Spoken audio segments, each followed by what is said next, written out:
একতারা যে গরিব মানুষ, তারার বাইর তুফান আইসে, তারার বাড়িটা আবার উত্তর পশ্চিম কোনাটা। তুফানটা আইয়ে ফইলা তারারে ফায়। তো তারার এমন জুড়ে বাতাস আইতে আছে, সন্ডি উড়ে লিছে ফুইলে।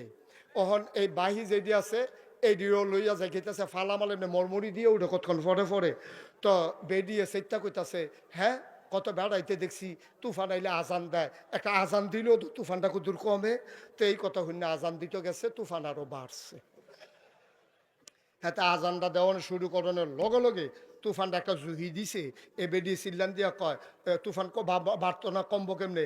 বেনামাজির আজান হইনা আল্লাহর সেই ঠিকঠাক গেছে কেন? কত কইছি যে নামাজ পড়েন, নামাজ পড়েন, একটা কথা শুনেন না। বেনামাজির আজান হইনা আল্লাহর সে গেছে তুইটা গেছে গা, এর লেগে তো তুফানটা বাড়াই দিছে।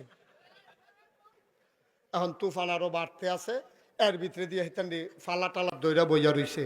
এর ভিতরে দিয়ে বেরিয়ে কইতাছে, একটা খতম টতমের মান্যত করতেন পারেন না আপনি? তখন এই খতমের মান্যত করতেছে, আল্লাহ যদি তুফান তে আবার ঘরটা বাসে, আগামী শুক্রবারে মসজিদে 2 কেজি বাতাসা দিয়া মিলাদ ফরান হইব। এখন এই কথা হুন্ডা সারছে পরে মাত্র কইয়া সারছে, তুফান আরো বাড়ছে, জুহি দিয়ে উঠছে।